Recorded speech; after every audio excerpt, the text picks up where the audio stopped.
Shabbat Shalom mga kapatiran dito sa Assembly of Yahuwah Philippines who are observing Shabbat today. And Shalom din po sa mga kapatiran na nakapagtapos na nag-observe ng Shabbat. We appreciate po na kahit tapos na kayo nakapag-observe ng Shabbat, nandito kayo ngayon sa ating Zoom gathering. Ngayon po ay 05/31/2026, 4:43 na po ng hapon. At dahil ngayon ay pangpitong araw ng linggo, at sa hapon meron po tayong series of reading. Tapos na po tayo sa chapter 1 and 2 of Ayub, also known as Job. And so ngayon mga kapatid, nasa chapter 3 na po tayo. And dito sa chapter 3, malalaman natin dito kung ano po yung response after na nawala na ang lahat, including livestock, ari-arian at mga bagay, kasali ang mga anak ni Ayub, mga kapatid. After na siya was inflicted with sores by Hasatan, mga kapatid, and was encouraged by his wife to turn away from Abba Yahuwah, mga kapatid. In spite of the presence of his three friends, mga kapatid. So ito po yung mga napag-usapan natin sa chapter 1 and chapter 2. So ngayon po sa chapter 3, ano po yung aasahan natin na maaring sasabihin ni Ayub, mga kapatid? What do you expect Ayub to speak about? Ano yung magiging topic niya, mga kapatid? After all, ang mga bagay na yan ay nangyari, super duper hirap ang kaniyang pinagdaanan, mga kapatid. After all of this, ano kaya ang sasabihin niya? Ano kaya ang magiging tema ng mga bagay na nais niyang sabihin, mga kapatid? So, yun po ay short introduction, at kung ano man po ang matuklasan ninyo ng mga sagot. Perhaps some have already read it kanina pang umaga, so perhaps meron na po kayong idea.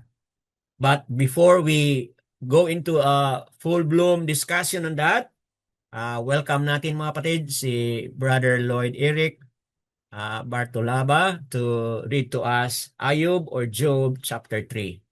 Go ahead po, Brad. Shalom po sa lahat. Yes.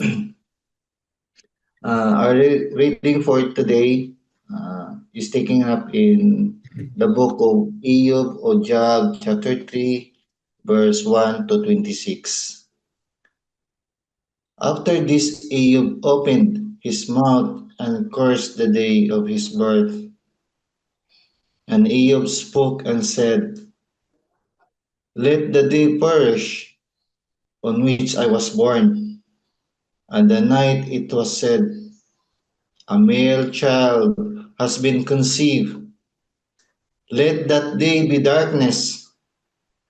Let not Eluah from above seek for it, nor let light shine upon it. Let darkness and the shadow of death buy it back. Let a cloud dwell on it. Let all that blackens the day frighten it. That night let darkness seize it. Let it not be included among the days of the year. Let it not come into the number of the months. Look, let that night be silent. Let no singing come into it. Let those curse it who curse the day, who are ready to step up Leviathan or Leviathan. Let the stars of its twilight be dark. Let it wait for light, but have none, and let it not see the eyelashes of the dawn. for it did not shut up the doors of my body, nor hide trouble from my eyes. Why did I not die from the womb, come forth from the body and expire? Why were there knees to receive me, or breast for me to nurse on? For I would have been lying in peace. I would have slept, then I would have been in at rest. With sovereigns and counselors on the Arats, who built ruins for themselves, or with rulers who had gold, who filled their houses with silver, or as his hidden untimely word, as infant who never saw a light. There the wicked cease raging, and there the weary are at rest. The prisoners rest together. They do not hear the voice of the oppressors. The small and great are there, and the servant is free from his master. Why does he give light to the sufferer and life to the bitter of being, who are waiting for death, but is that not come, and search for it more than treasurers? Who rejoices exceedingly, they are glad when they find the grave. Why does he give light to a man whose way has been hidden, and whom Allah has hid in? For my sighing comes before I eat, and my groanings pour out like water. For that which I greatly feared has come upon me, and that which I dreaded has overtaken me. I have not been at ease, nor have I been undisturbed, nor been at rest, yet troubles comes. Hmm. Yadaya uwa. Yada. Yada, mga kapatid. Salamat po, Brad, sa magandang pagkabasa ng Ayub, chapter ah, chapter 3, mga kapatid. So narinig na po natin mula sa nabasa ni Brother Eric, mga kapatid. Ano po ang inyong mga natuklasan? Ano po ang inyong mga na found out, having read it, having heard? Ano po yung mga major na mga theme or topic na pinag-usapan ni Ayub, mga kapatid, o Job sa panahon na ito? So, Job chapter 3, mga kapatid, is about his suffering and his standing before Abba Yahuwah. So, ito po yung kabuuan, yung kaniyang suffering. Paano siya nagdusa, naghirap, mga kapatid. At makikita natin kung ano yung kaniyang standing sa harapan. Ano yung kanyang state of being sa harapan ni Abba Yahuwah. Itong Ayub, mga kapatid, marami siyang mga style of writing. May portion, mga kapatid, na narrative. So may mga narration patungkol sa kanyang buhay, mga kapatid. Meron ding portion na poetic. Okay? May mga poetic portion ang book na ito. And added to that is meron po siyang mga dialogue. So most likely yung dialogue later on makikita natin doon sa conversation between Ayub and his three friends. So may mga dialogue na makikita mo, sagutan, okay? And then para bang question and answer, ganon, mga kapatid. So Very unique po ang style of writing dito sa Ayub, mga kapatid. Combination of narrative, poetic, and as well as dialogue, mga kapatid. So, yan po. Now, ngayon narinig na natin at nabasa na ni Brad, ah, Eric, mga kapatid. Ngayon, ano po ang nais ninyong mga i-highlight? Kung meron po sa inyo dito na ready na mag-share, then I would listen, mga kapatid, sa inyo muna. Pero kung wala mo nang magsalita sa inyo, then I would share muna and then balikan ko kayo mamaya, mga kapatid. So, would it be okay? Ako na lang muna mauna and then mag-muni-muni kayo or further seek and research kung ano po ang inyong nais na idagdag dito sa ating mga napag-usapan. Kung i-summarize po natin ang verses 1 to 26, Job, makita natin o Ayub, yung kanyang pag-despair. Despair for the day of his birth. Okay? So, makikita mo dyan na wala siyang kahit kunting dot na pinupunta riyan niya yung kanyang pag-iisip doon kay Aba Yahuwah or questioning Aba Yahuwah. Shabbat Shalom, Brother Demetrio. Nasa Ayub o Job, chapter 3 na po tayo.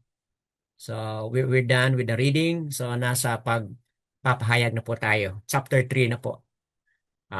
So, ayun mga kapatid. Dito sa kaniyang napag-isipan na tema o theme o topic, despair for the day of his birth. So, diyan natin makikita na walang punto na Ayub is pointing his finger against kay Aba Yahuwah, mga kapatid. So, yan po ang ating mapansin dito as we continue, mga kapatid. Okay po? So, for example, dito sa verses 3 to 9, Job curses his birth. Okay? Ayub cursed the day that he was born, mga kapatid. Then, kung tingnan mo yung verses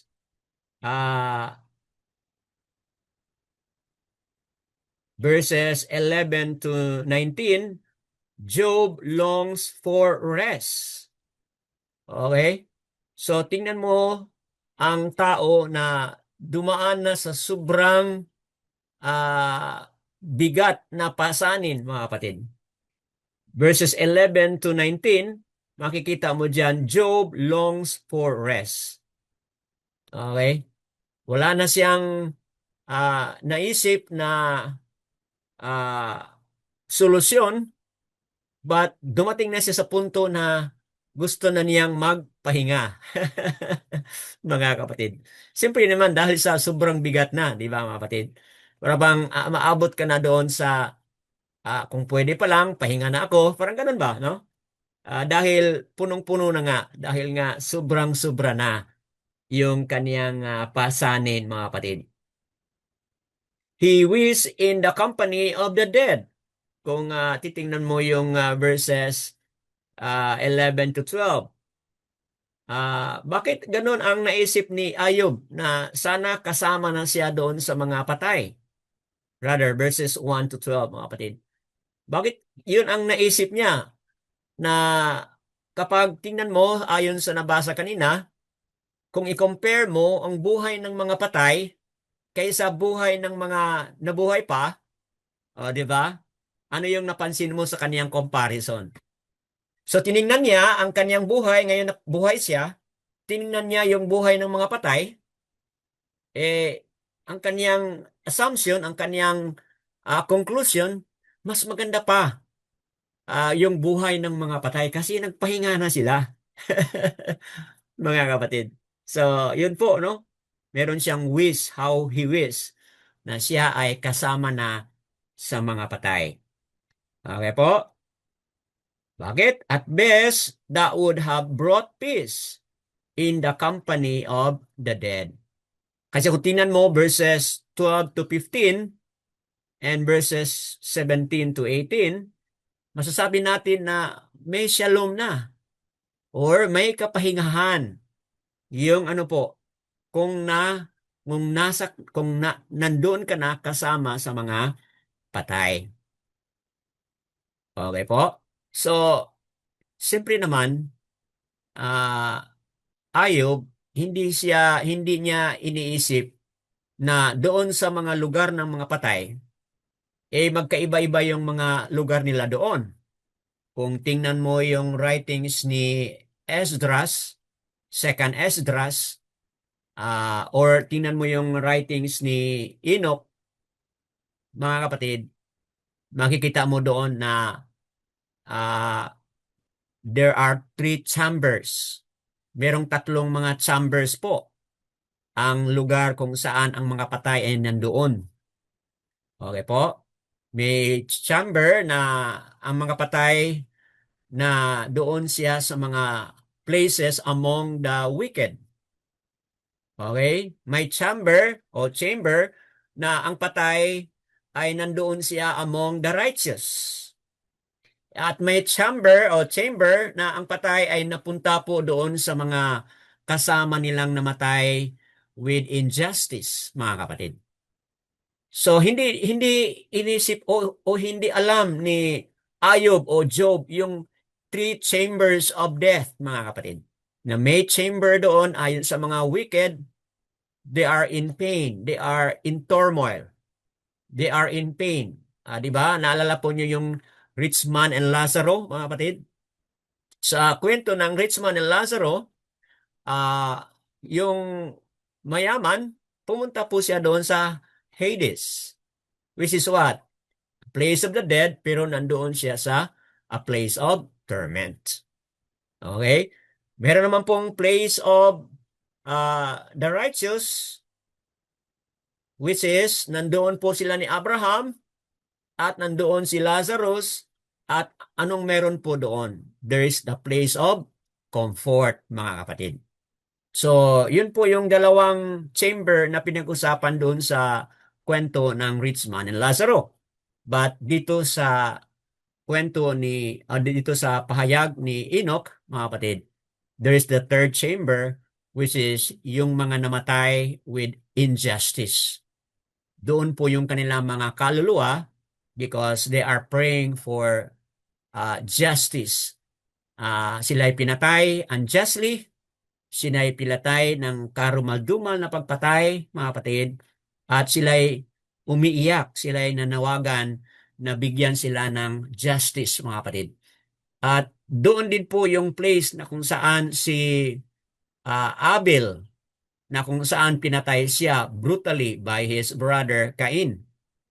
Ang kaluluwa ni Abel ay napunta doon sa mga place of the dead where are people who were killed unjustly, mga kapatid. And they have only one common prayer na bigyan sila ng hustisya doon sa kanilang kamatayan, mga kapatid. Ito dito ay hindi ito in-include o siguro hindi nagkaroon ng awareness si Ayub na meron palang ganoon na reality kapag ang tao ay mamatay. But nagkaroon lang siya ng overall na summary na mas mabuti pa yung mga taong nandoon na sa libingan dahil meron na silang shalom o meron na silang kapahingahan. Saan po? Kapahingahan sa trabaho. Look at verses 13 to 19. Death as rest from the toil of life. Okay? So, yun ang highlight dito, mga kapatid. 13 to 19, mas mabuti pa yung mga namatay dahil wala na silang trabaho, hindi na sila napapagod, mga kapatid. But they are now resting from toil, from work. At ito yung wish ni Ayub. He wished he had joined with the state of those who are now resting from work o from toil, mga kapatid. Ewan ko, mga kapatid, no, kung dumating kayo dyan sa point sa inyong hanap buhay na dahil siguro sa sobrang pagod sa trabaho, ah, baka dumating ka doon sa point na yon na kailan pa ako matapos sa pagtrabaho na ito? When will this work end, mga kapatid? So, yun po, kasi nga our human body, meron po siyang limitation. Meron po siyang limit, mga kapatid. Na kung saan, oo, meron siyang kakayahan at a certain level, but kung medyo mabigat na o medyo heavy na ang kanyang challenges sa trabaho, maaring darating din po doon, no, na nawa matapos na ang pasanin ng trabaho na iyan, mga kapatid. So, yan po, that's a possible na maaring on the part ni Ayub dahil sa sobrang bigat ng kanyang pasanin, mga kapatid. Pain and suffering sa kanyang katawan, hindi lang kaluluwa niya, soul and emotion, but also his body is really suffering literally sa panahon nito. Kaya, yun ang kanyang wish. How he wish. Join na siya doon sa people who are in the state of resting. Resting from toil, resting from work. Bakit po? Dito makikita natin na death removes the constraints of societal status.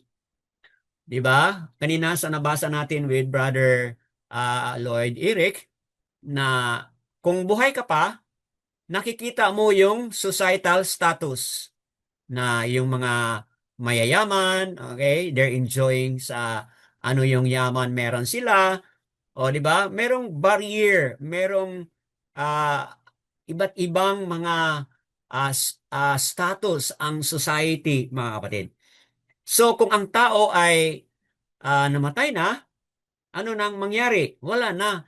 Yung societal barrier, societal status, wala na po yun. Kasi kung ang tao ay patay na, pareho na ang lahat, mga kapatid. Ayon sa pag-unawa ni Ayub. Wala nang somebody higher in status, mga kapatid. Wala na. But again, yan nasabi natin dahil perhaps Ayub did not have an awareness of the possible three chambers na pupuntahan ang tao kapag siya ay mamatay na, mga kapatid. So yan po ang ating summary, 13 to 19. Moving on po sa verses 20 to 26, Ayub or Job laments his suffering. Okay? Laments his suffering. Okay? The final sequence, kung basahin mo yung verses 20 to 26, mga kapatid, makikita natin dito yung issue on the why questions. Okay po? Nandyan po dito ang yung mga issue on the why question. Halimbawa, verse 20, why does he give light to the sufferer and life to the bitter of being? O, di ba? Sinong tinutukoy ni Ayub o Job, mga kapatid? Sino ang nagbigay ng liwanag sa nag-suffer? O, di ba? What is the point, mga kapatid? Di ba? Ayub or Job is what? Pointing now his question towards what? Kay Aba Yahuwah, mga kapatid. Why does he give light to the sufferer and life to the bitter of being? O, di ba? Ayub is suffering. Ayub nasa hirap ang kanyang buhay, pero inacknowledge dito ni Ayub by the question why does he give lights to the sufferer and life to the bitter of being? So ito ay isang tanong na ang tao ay mag-isip pa ng malalim. Ayub was already in pain and suffering. And yet, nagtatanong siya, bakit ang may kapal, ang the Most High, bakit nagbibigay pa siya ng liwanag? Bakit nagbibigay pa siya ng sustenance doon sa hirap na ang buhay? O, di ba mga kapatid, mas malalim yan, mga kapatid? So, instead of asking, why did it happen to me? O, di ba? Makita nyo mga kapatid ang kaibahan? Kasi kung sabihin natin na, why is this happening to me? Ano po yung essence doon sa tanong? Para bang nasa punto tayo na we are, what? Trying to question the wisdom, the power, the sovereignty of Abba. Pero dito mga kapatid, napakaganda yung kanyang tanong. Kasi ang tanong niya, why does he give lights to the sufferer? And he gives what? And sustain and life to the bitter of being. Verse 21 po, who are waiting for death, but it does not come. So tinutukoy dito ni Ayub na Ayub ay naghihintay na lang na anytime ang kamatayan darating din sa kanya. Pero sabi ni Ayub, okay, hindi naman dumating. And search for it more than treasures. So si Ayub pala, nung sinasabi niya ito, na curse is the day that I was born, and it's more wonderful to join among the dead, mga kapatid, ito po pala ay reality that Ayub is searching it for more than treasure. Ibig sabihin, Ayub, mga kapatid, or Job, is trying to know deeper things rather than treasure, mga kapatid. So meron pa palang mas malalim pa. Meron pa palang mas dapat pang matuklasan kaysa yung paghahanap ng treasure, mga kapatid. O, di ba? If you are involved into treasure hunting, di ba mga kapatid? Nakakapagod, di ba? Kasi hahanapin mo yung treasure saan nakatago. Okay? You are going to dig it more and dig it more kasi you are expecting baka nandoon sa dulo, nandoon na yung treasure. But for Ayub, mga kapatid, sa kanyang pain at pinagdaanan, naintindihan niya that there is more to search reality than treasure, mga kapatid. Okay? 22. Who rejoice exceedingly, and they are glad when they find the grave. See? Why does he give light to a man whose way has been hidden, and whom alua? Okay? Yan po ay talaga singular, mga kapatid, ang pagkasulat. Alua has heads in. Okay? So, why does he give light to a man whose way has been hidden, and whom alua has heads in? Ano po ang punto dito, mga kapatid? Bakit po mahalaga yung verse 23 na ating binasa, mga kapatid? Kasi po, dito na bullseye, mga kapatid, dito po na bullseye ni Ayub yung intensyon ni Hasatan. Bakit po?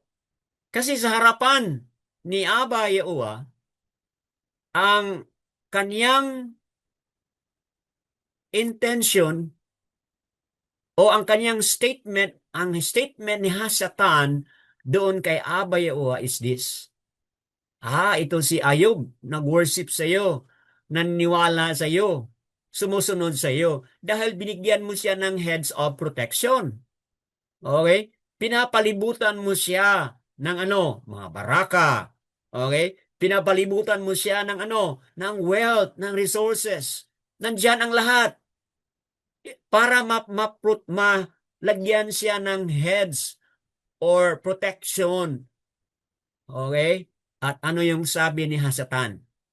If I'm going to remove all of this, di ba? Anong sabi ni Hasatan? Di ba? Ayub or Job will turn away from you. So yun, mga kapatid, ang nag-iisang intensyon ni Hasatan. Kunin ang lahat na nandyan, nakapalibot sa kay Ayub, kunin ang lahat upang kapag mawala na ang lahat na yan, ano nang mangyari? Ayub will curse Aba Yahuwah. But ang question is, nangyari ba yon? Never. But instead, anong sabi ni Ayub? Naked I came, naked I depart. Baruch be Yahuwah, mga kapatid. Yun po yung response niya doon. Then, inflicted with sores, sabi ng kanyang wife, tumalikod ka na, iwan mo na yung sinasamba mong aluwa. O aluwa iwan mo na yan. Walang silbi yung mga sinasamba mo. Tapos anong sabi ni Ayub? Okay, ano ka ba? Babae, tatanggap lang ba tayo ng mabuti? At hindi na lang tayo tatanggap ng masasama? So, yan mga kapatid, hindi pa rin nagkasala si Ayub. At ngayon dito sa kanyang paglament, dito sa kanyang speech o response dito sa super duper hirap na pinagdaanan niya, ano po yung kanyang statement dito mga kapatid? Look at verse 23 again. Sabi niya, why does he give light to a man whose way has been hidden, and whom Alua has heads in? O, di ba? Lumabas ngayon sa bibig ni Ayub, mga kapatid, na si Aba Yahuwah ay nagbigay talaga ng heads of protection. Napalibutan siya sa lahat ng mga bagay na talagang nanggaling po kay Aba Yahuwah, mga kapatid. And connected with that is yung ating nabasa sa verse 20, verse 21 na ating nabasa na, mga kapatid. Na ang ibig sabihin, okay po, ito po ay directly going against the accusation of Hasatan, mga kapatid. That Ayub was upright because Aba Yahuwah protected and Baruch Ayub. Okay? But dito sa 20, 21, 22, and 23, malinaw mga kapatid, that Ayub declared that Aba Yahuwah sustained his life.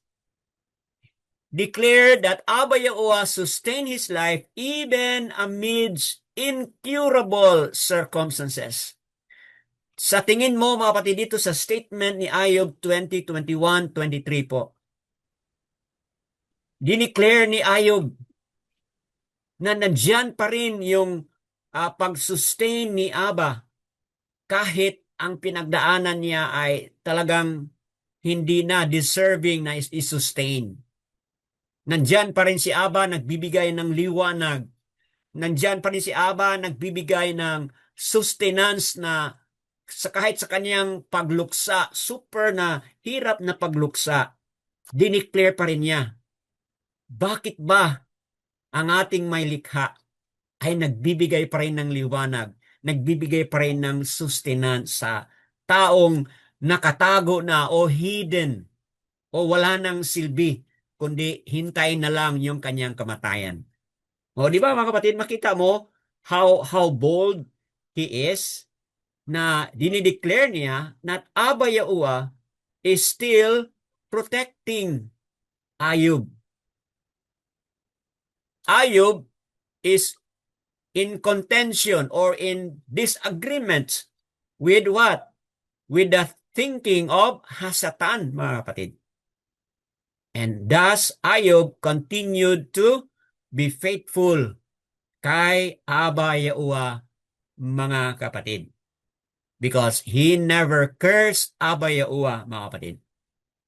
Yun po ang malinaw dito. Ayub's overall laments of his situation, mga kapatid, is something which Abba Yahuwah both reproves, mga kapatid.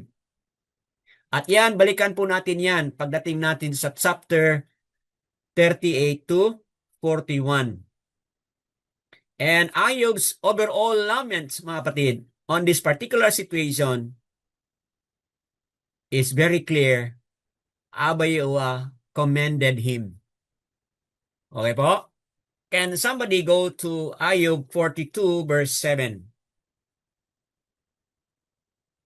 42 verse 7 po. Ano yung sinabi ni Abba about kay Ayub?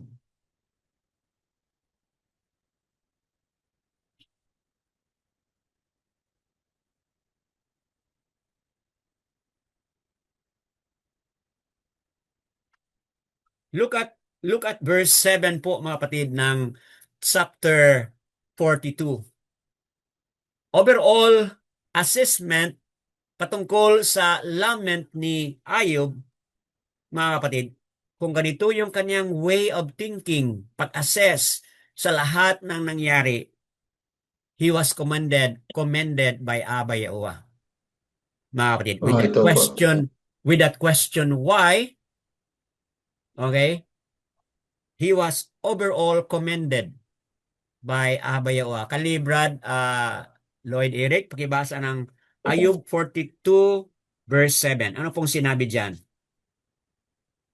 And it came to be, after Yahuwah had spoken these words to Ayub, that Yahuwah said to Eliphaz, the Temanite, my wrath has borne against you and your two friends, for you have not spoken of me what is right, as did my servant Ayub.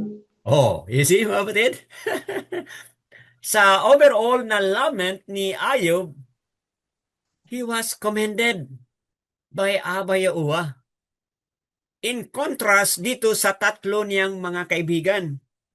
In fact, Abba Yahuwah, his wrath, his anger burned against Eliphaz and the other two friends. Bakit po? Wrath has burned against them. Itong silang tatlo. Bakit po? Look at that. For you have not spoken of me what is right. Oh, dito natin makikita na later on, pag-usapan natin yung mga, ano ba yung mga comments, assessment ng kanyang tatlong mga kaibigan. Bakit at the end, chapter 42, mas nagalit si Abba sa tatlong mga friends? Why? Because the three friends did not speak well about Abba. Okay? You have not spoken of me what is right. But Ayub did. Ayub did. Spoke what is right. Spoke well of Abba, mga kapatid. At balikan natin ang verse 20, verse 21 ng chapter 3 kanina. Yung question niya na why, hindi niya ginamit yung why to blame Abba, but the question why is that why Abba Yahuwah still sustained him, still give him life, still give him light. So that question why Bakit kahit na siya ay tao na wala ng silbi, pero binibigyan pa rin ng liwanag, binibigyan pa rin ng buhay, that speak well of, Ayub speak well of Aba Yahuwah, mga kapatid. Na nakuha po natin mga kapatid, ang hirap ito unawain. Kasi kung dahil sa sobrang bitter ng buhay, dahil sa sobrang bigat na pasanin, maari pong magkamali tayo sa ating mga iniisip o sa ating mga katanungan, mga kapatid. So, yan po, very passionate dito dahil mga kapatid, kailangan maging careful tayo, mga kapatid, na hindi tayo mag-speak against or speak bad of Abba. But kailangan we speak well about Abba. Kasi nga, wala tayong alam sa lahat ng mga nangyayari. Kahit na si Ayub, wala siyang alam na si Hasatan pala yung pumunta roon, but still, he spoke well of Abba Yehovah. Kaya, dahil dito sa chapter 3, verse 20, 21, and 23, malinaw po mga kapatid, that Ayub spoke well of Abba in the midst of his overall assessment of his, shall we say, of his lament of his situation, mga kapatid. So, yan po ang aking dagdag dyan na paliwanag. And then, I'm about to end, mga kapatid. So, dahil dyan, mga kapatid, makikita natin na itong chapter 3 na ito, marami tayong matutunan na mga aral, mga tutunan na mga lessons na maging maingat tayo, maging careful tayo kung ano yung mga iniisip natin at sinasabi natin, lalo na sa panahon ng kapighatian, sa panahon ng pain, sa panahon ng suffering, that at the end of the day, we should speak well of Abba Yehovah, mga kapatid. After all, siya pa rin ang dahilan kung bakit tayo ay buhay pa, mga kapatid. Meron siyang alam at meron siyang mga dahilan, mga kapatid. So, at this juncture, ako muna ay magtahimik at makinig sa inyong idadagdag na mga pagbabahagi, mga kapatid. Sino pong mauna mag-share? Brother Yasario, are you ready? Or Sister Marife, parang nag-unmute po kayo kanina. Sino Mamaya na po? po ako, brother. Okay po. Okay. Sino po ang ready na magbahagi, mga kapatid?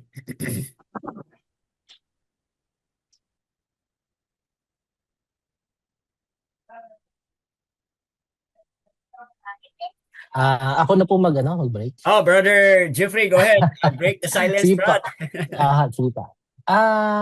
Actually po, yung take ko po rito sa buong chapter 3, no, it's sa akin po is pinakikita po yung human side natin, yung Opo, natin, human emotion side ba? po. Oo, yung human side na sa akin po it's kasi katulad po ni Job, no, inexpress niya honestly yung kanyang anguish ba, Honest, no? Yung honest niyang paghihirap. human nararamdaman. Oo, yung honest na nararamdaman niya eh. So sa akin po pinakikita po sa atin na it's okay to be honest, no, before Yahuwah. Kung may mga nararamdaman tayo, may mga questions tayo, no? Katulad ni Iyov, no? Inexpress niya yung kanyang saloobin, no? Even yung kanyang pagkaaroon ng kanyang kapanganakan, i-kinurse niya, no? And he even requested na i-remove pa siya, di ba? Tanggalin sa kalendaryo, no? So doon sa kanyang makatang na yon is doon po makikita po natin kung gaano kabigat, kung gaano po yung kanyang pinagdadaanan sa buhay, no? Pero one thing po na although naging tama na naging honest po siya, pero pinakita po na hindi niya inabandon si Yahuwah, no? in-honor niya pa rin. So Tama. sa akin po, it's for us, so okay po yung maging honest tayo sa kay Yahuwah. Huwag po tayo matakot. Actually, sa atin is dapat as a friend, no, as a son and daughter of Yahuwah, Oh. it's part din natin na maging honest tayo sa kanya. If we have questions kasi doon din tayo nag-start sa mga question na mga tinatanong natin, ano. At sa mga nilalakaran natin, hindi ho perfect yung ating nilalakadan natin as a believer. And we can, it's okay to ask Yahuwah. Even yung Tama. mga sa tingin mo is hindi dapat tanongin, no? As a child, no? Oh. Actually, yung as a child, maski yung mga nonsense, no? Naalala ko yung bata ko pag may mga tinatanong ko sa nanay ko, no?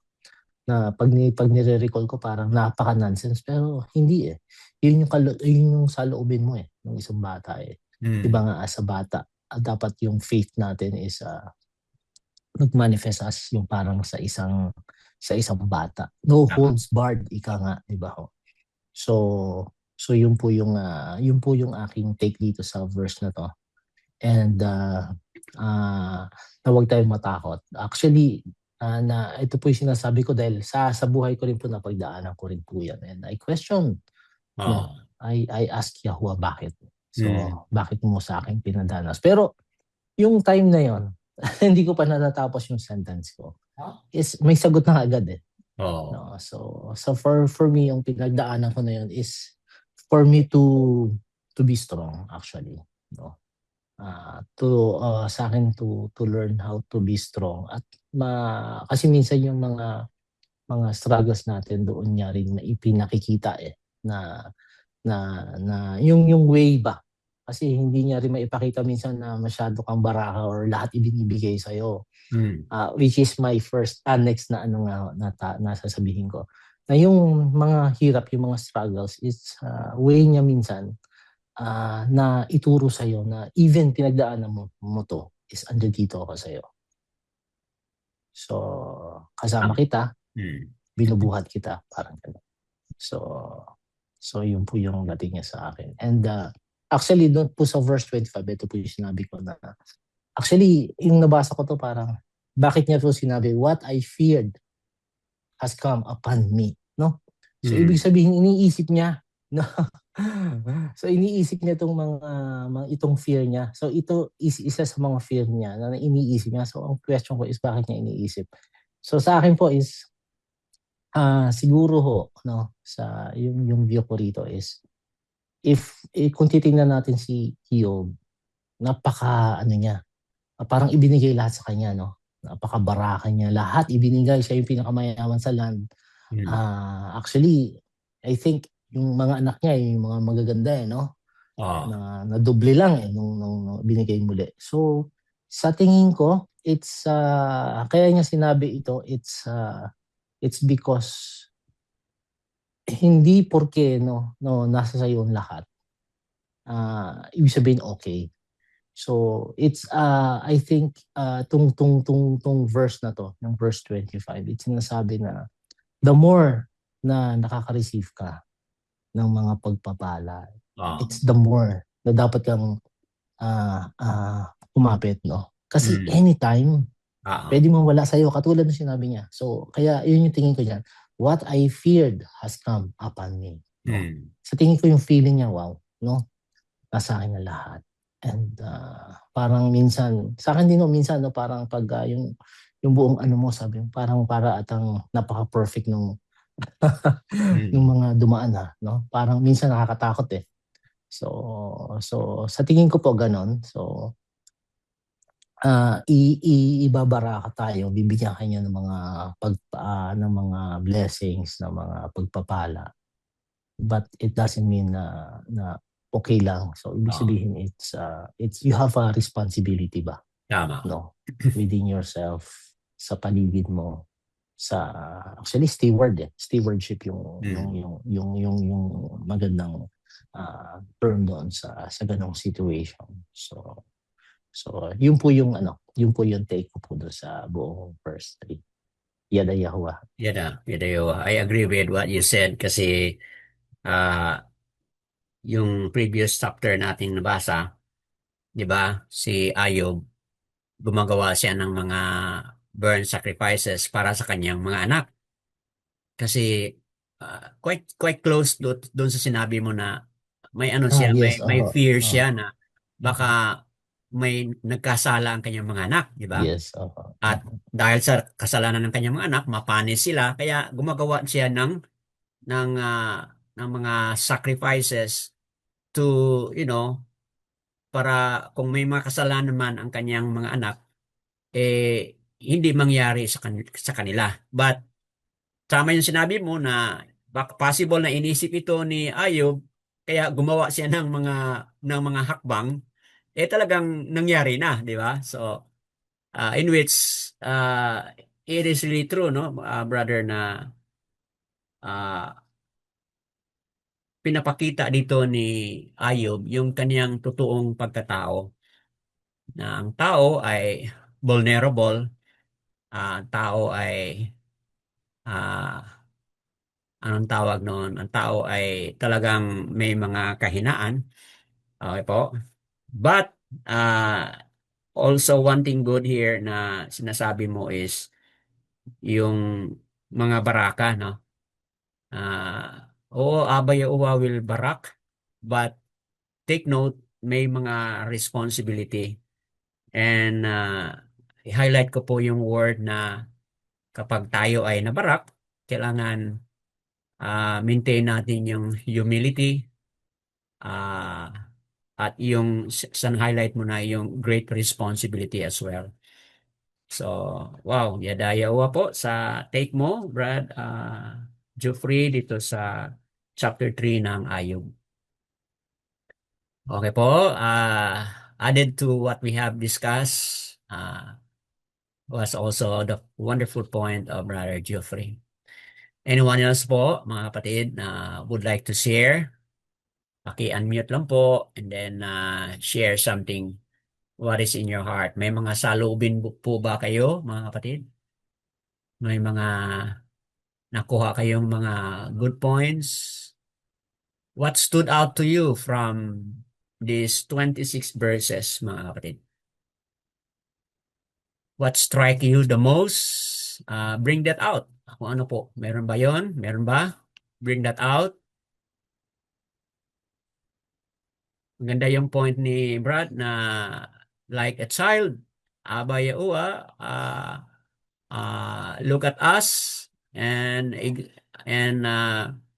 pinapakinggan ang ating mga katanungan like a father and a son, mga kapatid, di ba? Nung pinaliwanag ni Brad yon, naalala ko na nung bata pa yung eldest ko, dami niyang mga tanong.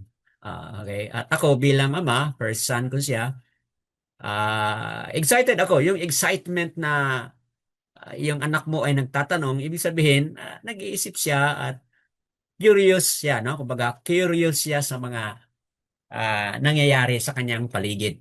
So, yun, as a father, excited to answer, no? As a father, excited to give a wisdom and a piece of insight para maintindihan mo nawa ng aking eldest yung kanyang mga katanungan. And I believe may connection din yan po kay Aba Yahuwah on a father and a son and a daughter relationship. So, wala namang masama, no? Kung ganun ang ating salubin, kumbaga, mga kapatid. Kung ating mga reflection, I don't find anything bad, mga kapatid. Okay po. So, anyone else would like to add? Please open or please unmute po and then share.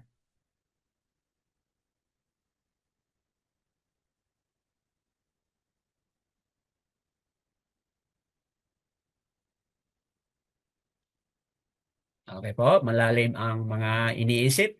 Ano man po yung mga iniisip ninyo para gagaan po ang inyong naramdaman. Speak it out po, mga kapatid. Brother Lloyd, Eric, go ahead po, Brad. Shabbat Shalom ulit po sa mga kapatiran. Shabbat Shalom po. Bali sa akin po is yung total surrender. Tsaka Okay. yung faithfulness niya po. Kasi po, Mm. sa umpisa po, andun po yung total na baraka.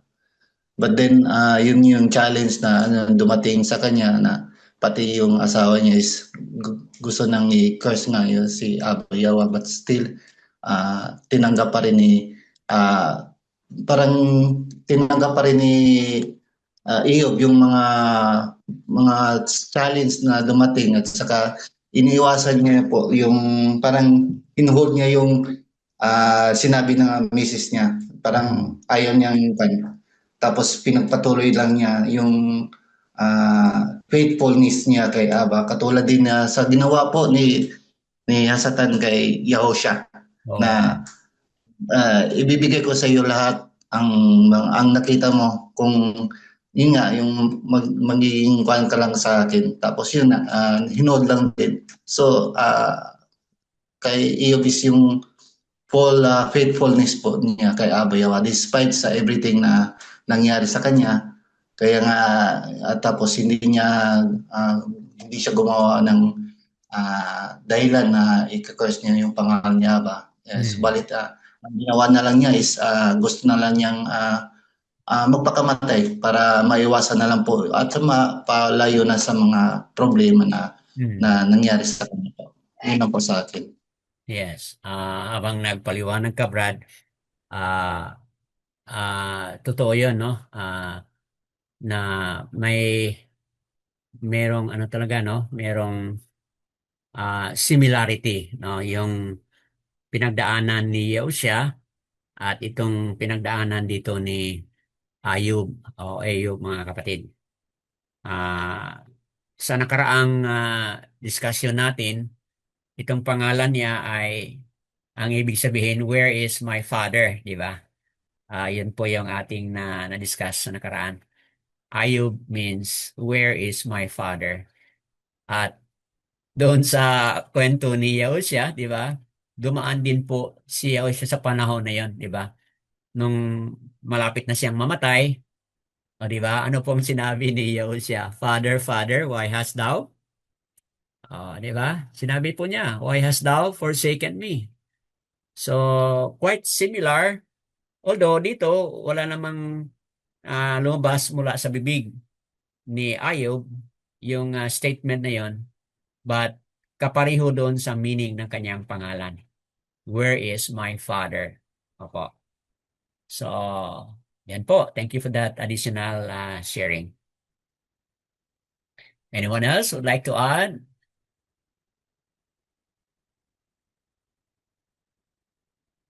Salamat, Brad Eric, for sharing.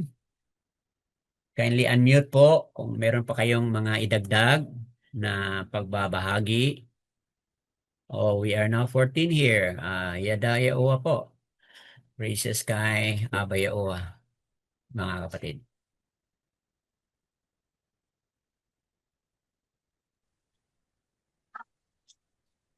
Go ahead, Brother Yasar Yao. You wanna share something?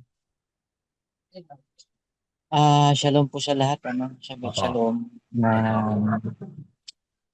Sa nakikita ko po sa buhay ni Ayub ay ipinakikita lang po dito yung realidad ng buhay bilang isang tao. Mm. We as a human or bilang tao po na talagang kung ano po yung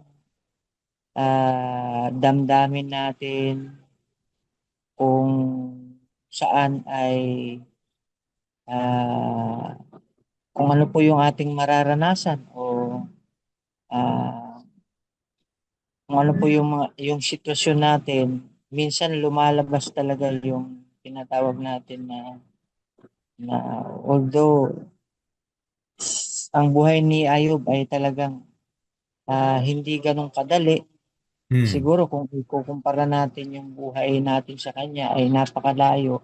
Layo, oh. Oo.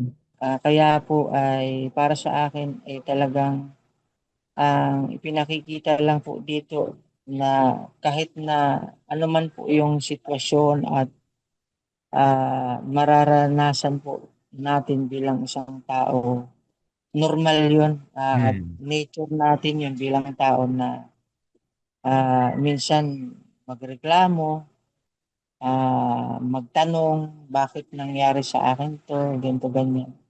At minsan, yung pinakamasakit pa is mismo yung pamilya pa natin yung minsan yung kumukutya or Mm. makarinig tayo ng mga negatibong bagay na sa halip na tayo ay tulungan ay mas lalo po tayong isinasadlak po doon sa kahirapan na dinaranas natin, ano po. Pero sa buhay ni Ayub ay ang nakikita ko po dito sa verse 20 lang, Opo. medyo na-struck ako dito. Sabi dito, Yes, tama. wherefore a light given to him that is in misery, and life unto the bitter in soul. Bakit binibigyan ng liwanag ang nasa karalitaan at ng buhay ang kaluluwang nasa kahirapan? So, I remember doon siguro po marami na po sa atin dito na nakabasa, nakapakinig doon sa ah, yung The Father's Love Letter, kung Mm. napanood Opo, po ninyo. narinig ko na yon. I really appreciate that compilation of uh, that verses since from the start na talagang uh, i- uh, parang isang talagang sulat talaga ng ama natin na si Aba na ipinakita kung gaano tayo kaimportante sa kanya na kahit na po tayo ay ah, siyempre nature natin bilang tao ay marupok, mahina, Mm. Yun pala yung makasalan. term, no? Marupok. Okay. Opo. Sabihin ko sana yun Makasalan. kanina. I'm not confident. So ganun pala. Hmm. Okay, go ahead. Pero lahat ng bagay na nangyayari since from the start na nagkaroon tayo ng buhay sa sinapupunan ng nanay natin, ay alam niya lahat.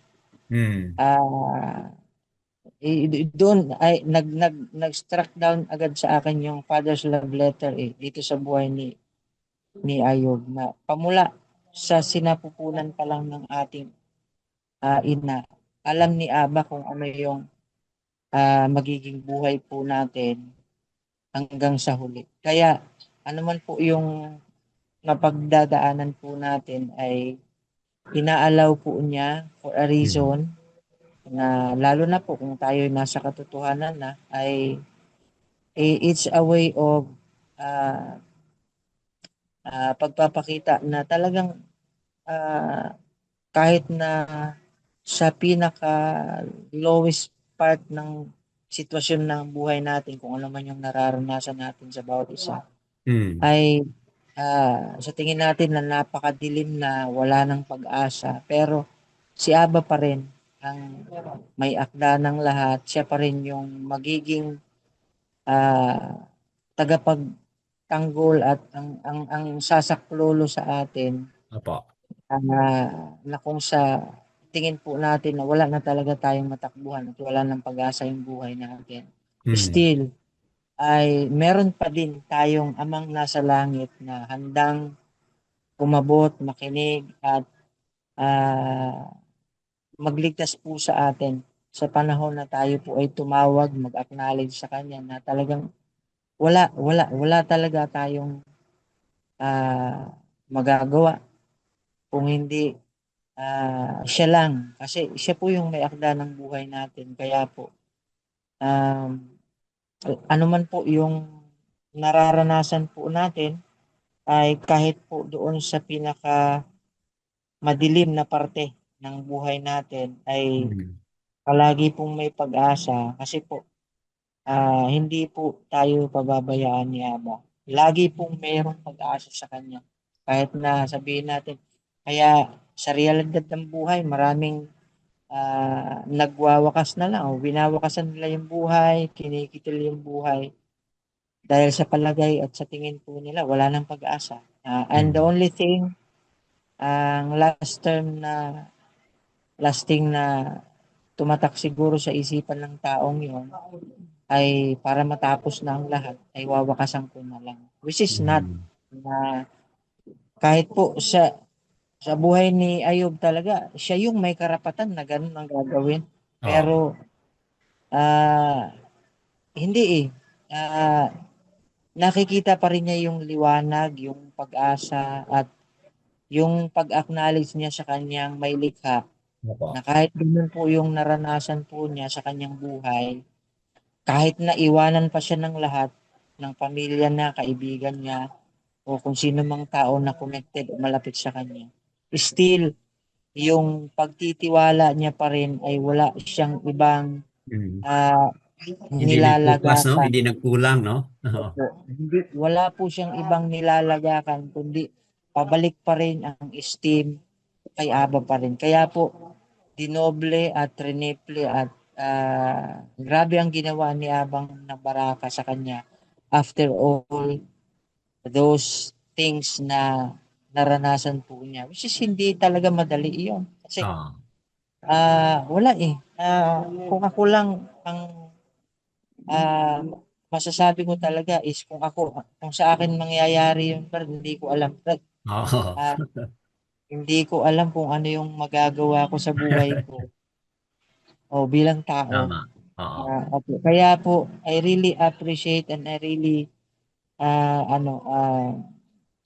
kumbaga para bagang ipinakikita ni Aba dito sa buhay ni Ayub sa atin na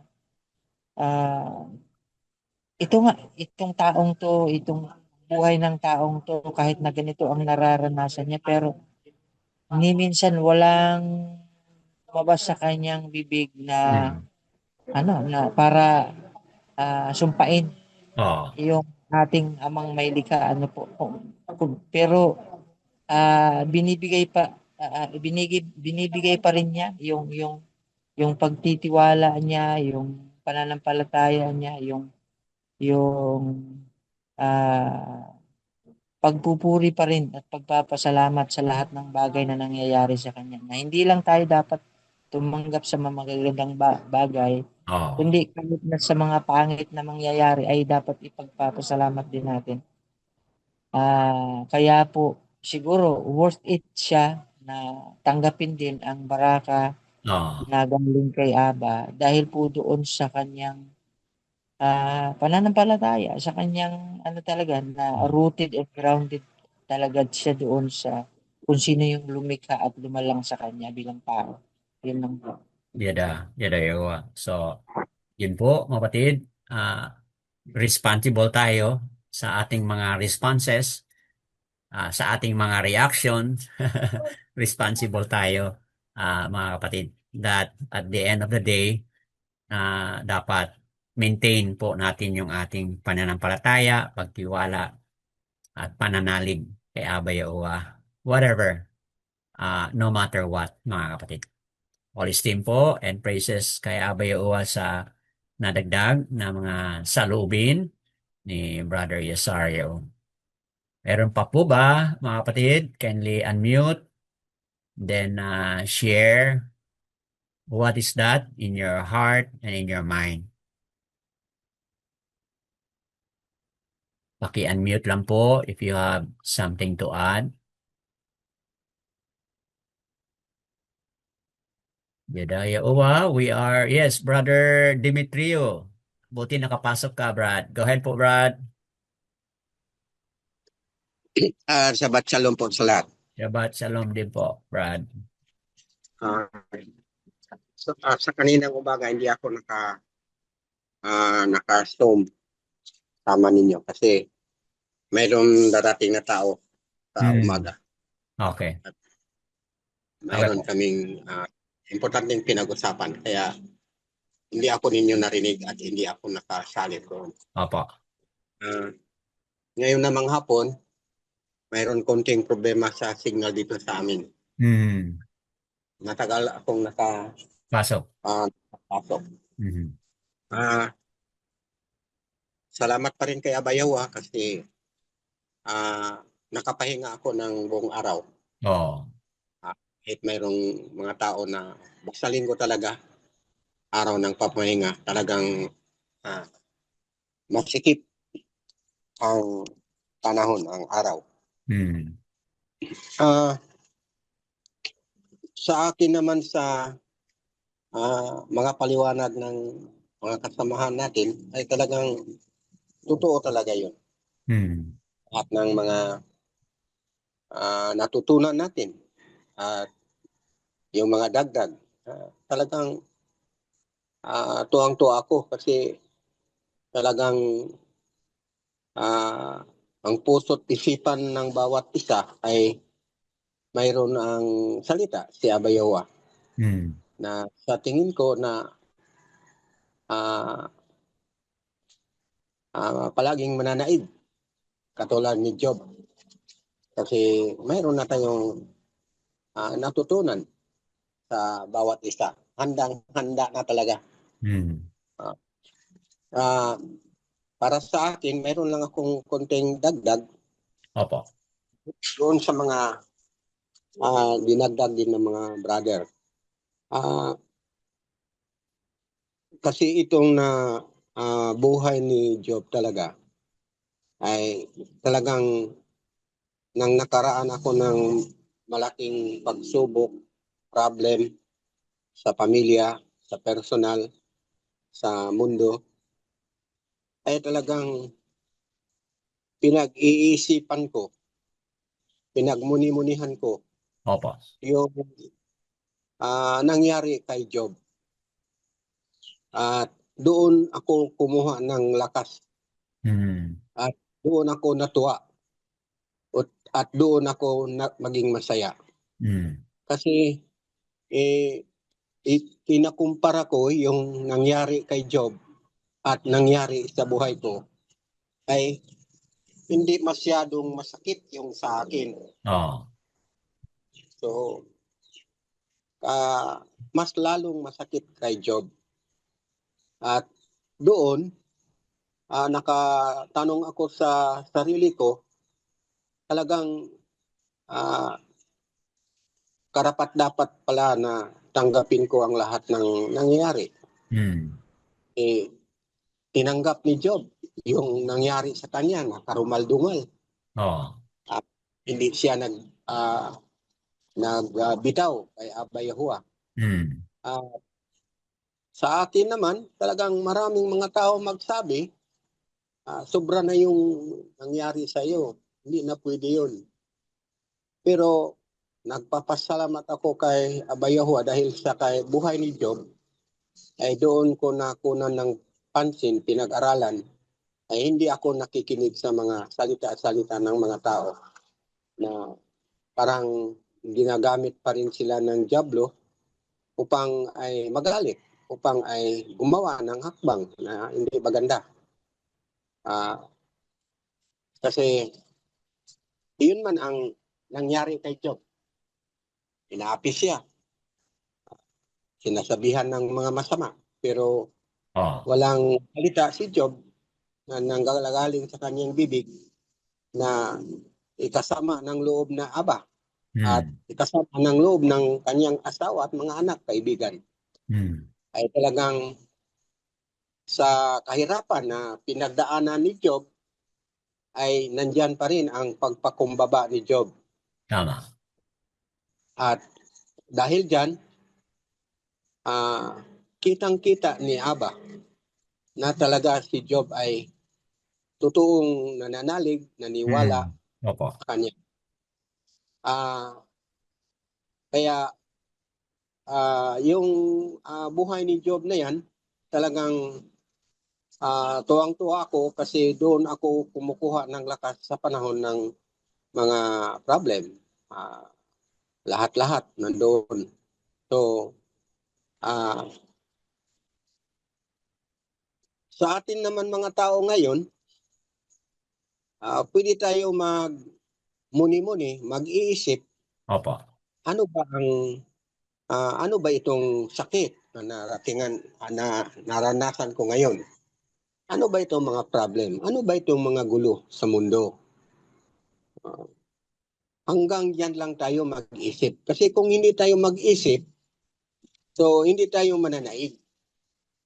Kasi yung kay Job, iniisip niya, pinagmuni-munihan niya ang lahat ng nangyari. At walang lumabas sa bibig ni Job na nag-complain kay Abba Yahuwah.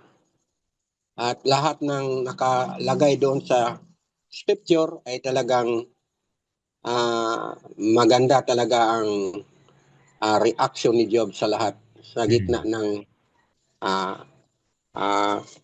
mga sakuna na kanyang nararaanan. Opo. At para sa atin, talagang isang magandang larawan ito kasi buhay pa tayo, makaranas pa tayo ng maraming mga problem, mga sakuna o mga sakit, sana katulad ni Job, walang reklamo. Si Job ay patuloy na nagpuri kay Abba Yahuwah.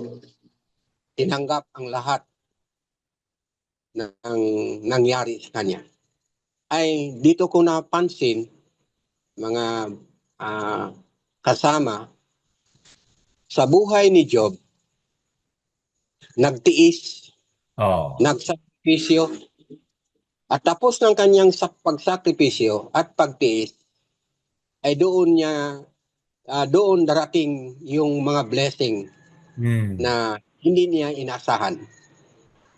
So talagang sa pagpakumbaba at sa pagtitiis ng buhay natin ngayon, ay hindi tayo magsabi na wala nang halaga. Yun, mahalaga yun. Kasi doon tayo kukuha ng awa ni Abba at tulong ni Abba sa atin. Kaya para sa akin, confident ako kung ano mang mangyari sa mundo natin, kasi alam ko na hindi tayo pabayaan ni Abba. At daraan talaga tayo dyan bago ang blessing. Kasi kung walang mahirap, walang gulo, walang darating na blessing. Yan lang ang masasabi ko sa buhay ni Job.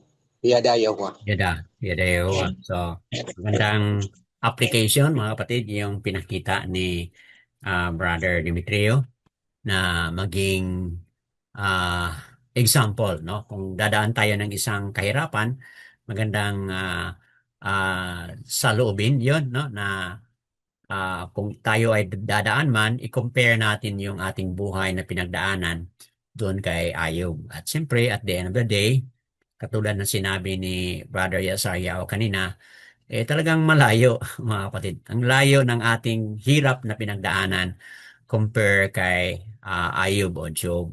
As na-mention, na-highlight rin po ni Brother Demetrio. So, yadayawa po sa additional na mga insights. Magandang mga insights po yon, especially very practical at ma-apply po natin sa ating buhay, sa ating journey ngayon. All esteem po and praises kay Abba Yahuwah. Meron pa ba magdagdag, mga kapatid, bago ako salita para sa final na mga additional comments? Brother Junicio, go ahead po, Brad. So, Opo.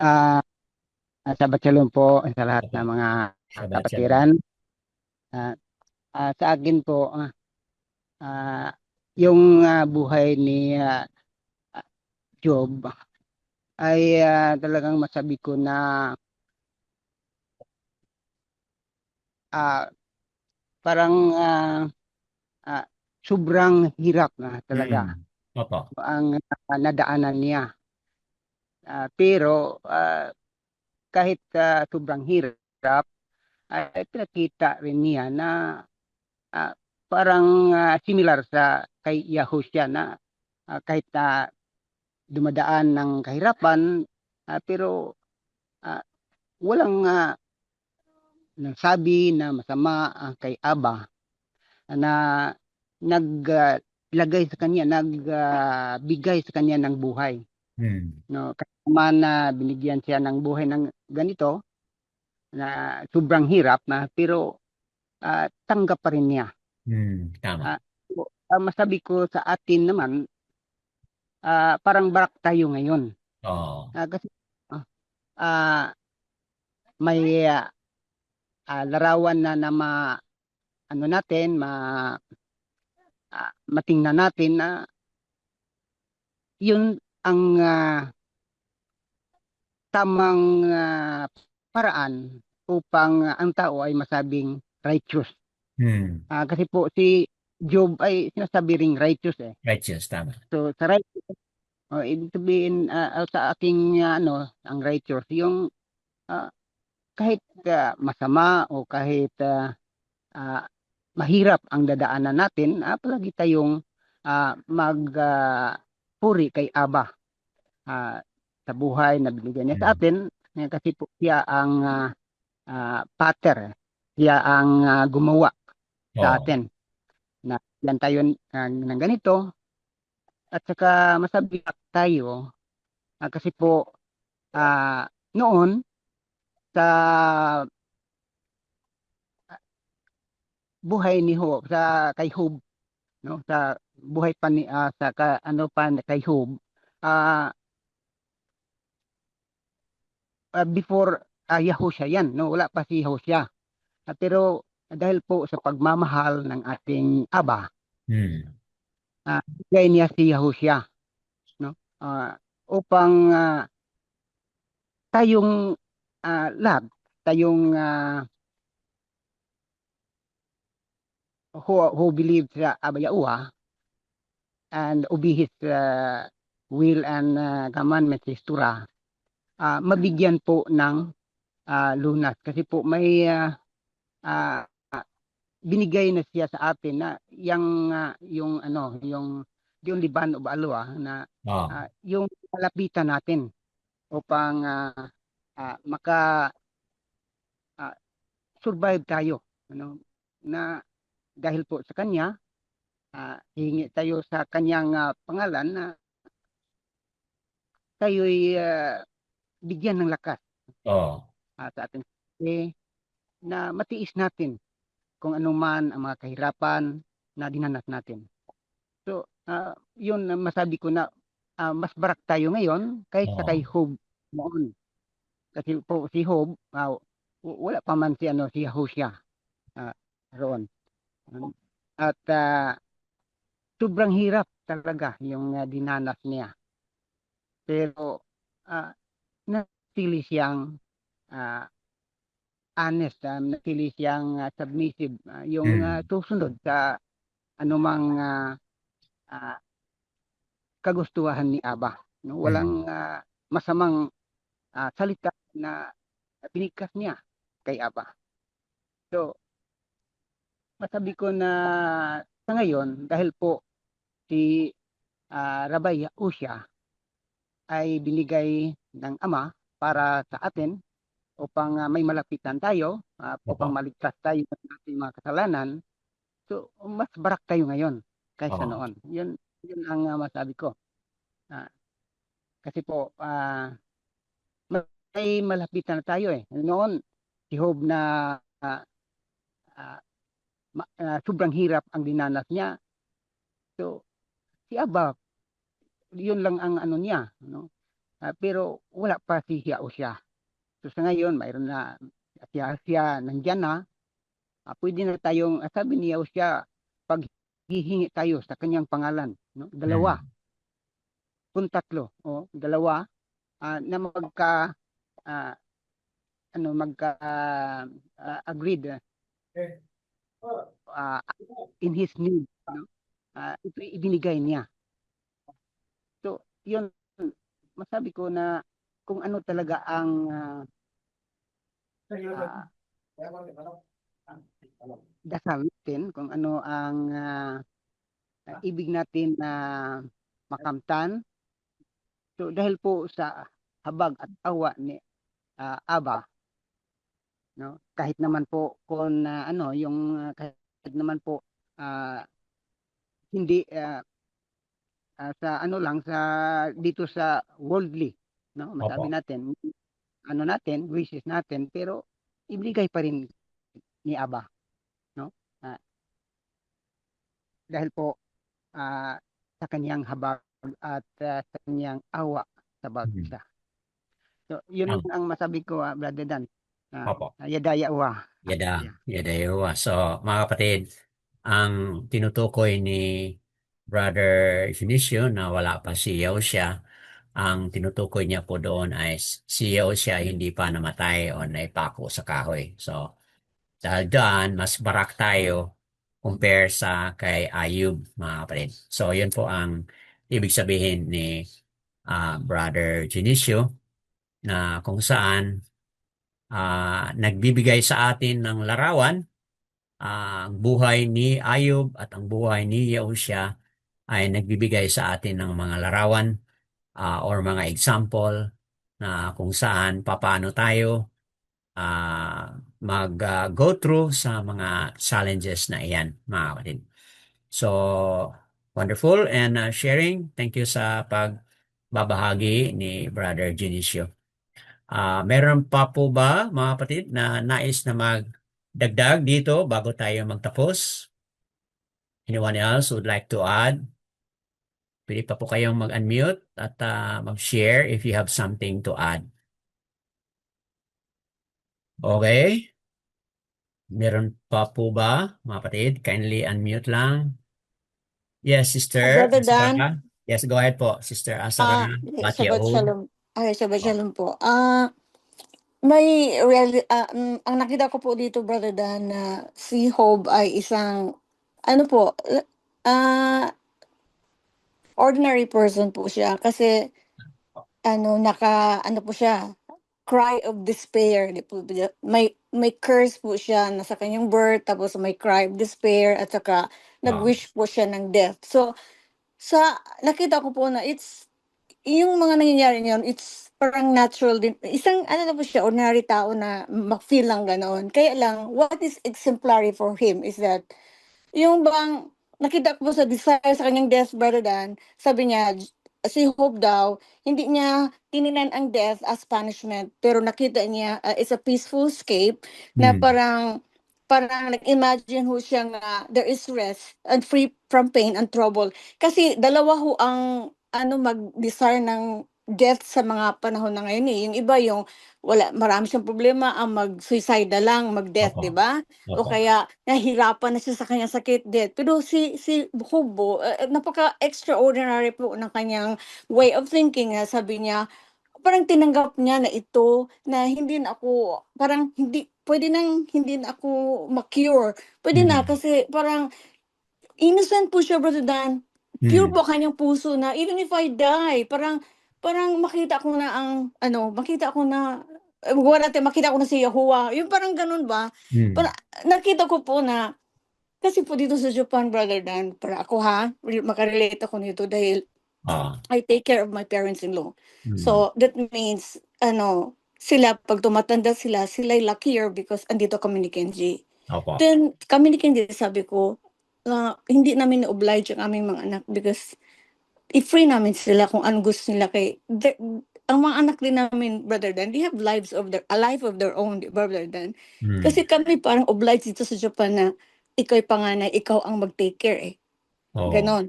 Diba? Kami sabi ko, huwag natin silang oblige. Nasa kanila kung bisitahin kami, pero we will let them free, Brother Dan. Pero, sabi ko ni Kens, relate ako ito, Brother Dan, if we are ready pala, wala mong tao, mamatay ka man dito sa bahay mo, and you're ready, kumbaga, malinis ang malinis ang budhi mo, and then, yung ibang death is like, it's not a punishment, it's like going to Yahuwah. Parang, I've been thinking of this Job. Yung nabasa ko yung Job noong pang panahon, sabi ko, where did Job know Yahuwah? Saan ho niya nakita? Exemplary po siya, Brother Danny, kasi siguro nakita niya si Yahuwah in his own. Yung siya lang at si Yahuwah, may communication sila na hindi ho natin na-experience dahil he cannot be as pero nag-trust ho si Yahuwah sa kanyang righteousness. Nakita ko ni Yahuwah kung sino ho siya. Naway makita din ako ni Yahuwah. Although ang dami hong mga, di ba tayo, tayo will learn from Torah. Ikaw, Brother Dan, you are our facilitator. We know who Yahuwah is and Torah, what Torah is because of yung mga preaching niyo po, yung pag-facilitate niyo po sa amin. But Hope didn't, nobody told him. Di po ba? May exemplary talaga siya, Brother, nasa kanyang puso. Talaga, kasi maski, parang mamatay na siya, but then, sabi niya na, yung the day of death, he did not see death as punishment, like, oh, Yahuwah, thank you. Parang ganun pa rin. And nobody is doing that right now. Parang, i-hospital mo na ako. Gusto ko pang mabuhay. O kaya akong, matay na ako dahil marami naman akong sakit eh. Marami naman akong dito sa Japan po kasi, Brother Dan, pag nagkasala ka, mag-suicide sila eh. Because they thought it's the end of everything. Pero they did not know that there's life after death, diba?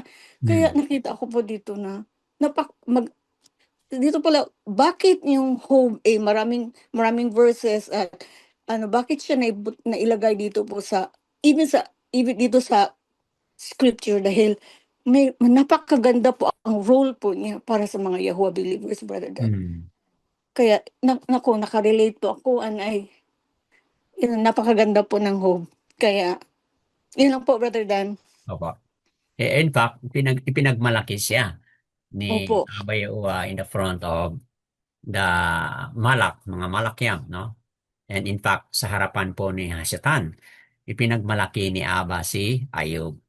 So, bakit ipinagmalaki? Kasi alam ni Abba kung ano talaga kung anong gagawin man ni Satan, alam ni Abba ano yung magiging outcome. Kasi kitang-kita ni Abba yung sinabi mo na very exemplary, no? Yung kanyang pananaw, yung kanyang pag-unawa patungkol sa buhay. So, yes po, talagang napakagandang paliwanag na nakarelate po kayo what's going on sa Japan and what's going on sa buhay, especially ng immediate family mo dyan. So, nawa itong lesson na ito ay patuloy na maging baraka ay itong mga pagbabahagi ng ating mga kapatiran mula pa kanina at ito'y maging baraka po sa mga manunood o makikinig all for the esteem of Abba Yahuwah, mga kapatid. Yada Yahuwah po, Sister Sarah Bacheo sa sharing na yan at dagdag natin dito sa napag-usapan na. Meron pa po ba na magbigay? Kung wala na po, mga kapatid, ito po yung aking idagdag. When discouragement, okay po?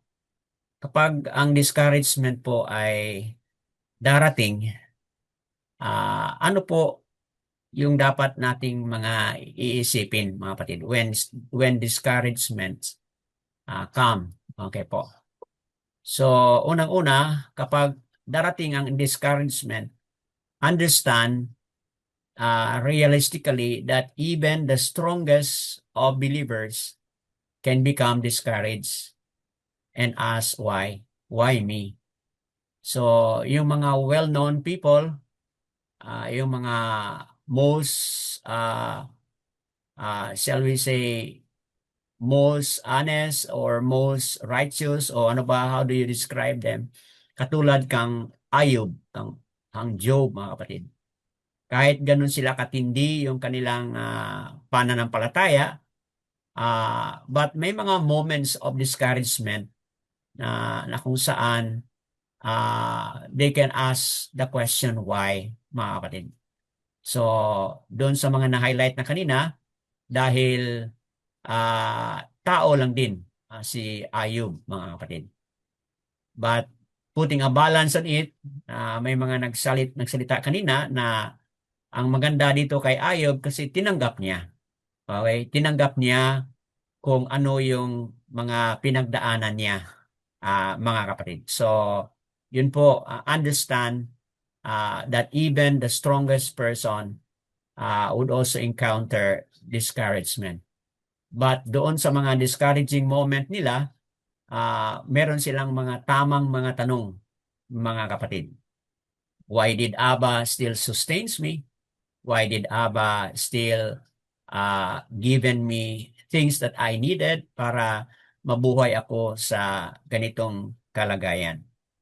When discouragement come upon us, isipin natin mga kapatid na yung mga discouragement na yan ay hindi lang physically but also mentally and also spiritually, or even mga kapatid, it can also come spiritually. So tayo bilang tao, we are holistic mga kapatid. Kung ano yung mangyari sa ating katawan, it will also affect our mental being, our emotion, even our spiritual being. So apektado po lahat yan mga kapatid. So when discouragement come upon us, like sa sinabi na kanina ni Brother Junicio, Brother Demetrio, at Brother Yasario, at Brother Geoffrey, mga kapatid, at Sister Azara, na remember that like Ayub o Job, we can lose the proper perspective, mga kapatid, but always remember na kailangan isipin natin yung tamang pag-iisip, mga kapatid. At yun, napakita na ni Ayub yung magandang model, yung magandang example na dapat tayo mag-respond properly and appropriately, mga kapatid. Never point your finger against Abba Yahuwah, mga kapatid. So yan po. And then lastly, kung may mga pangyayari man na ganito, mga kapatid, do not lose hope, because Abba Yahuwah, meron pa siyang purpose. Meron siyang mas mabuti at magandang ginagawa, mga kapatid. So never lose hope, because Abba ay meron siyang purpose at meron siyang reason, mga kapatid. At ang magandang tanong na ating itatanong sa panahon na yan, kapag may mga discouragement, is Abba, ano po yung mahalagang lesson na itinuturo nyo sa akin?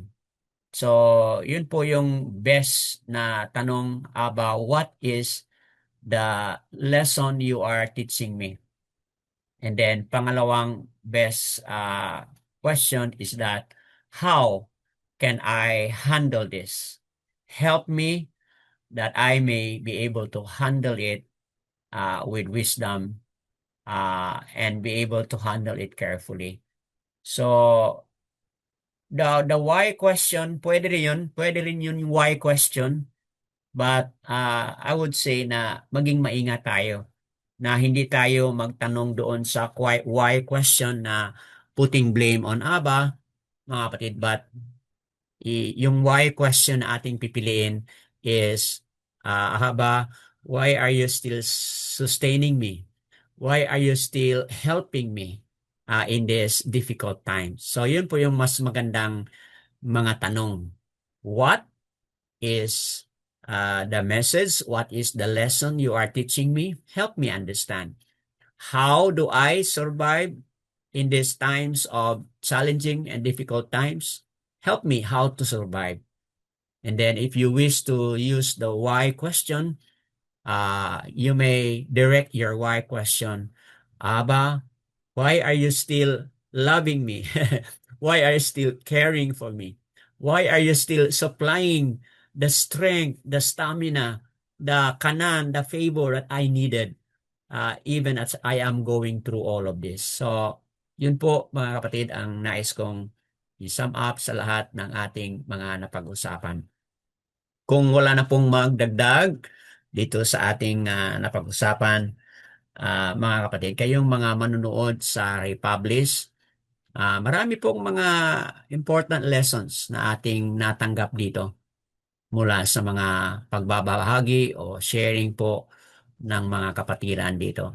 Nawa itong mga lessons ito ay patuloy din po na kumakatok sa ating mga puso't isipan, mga kapatid.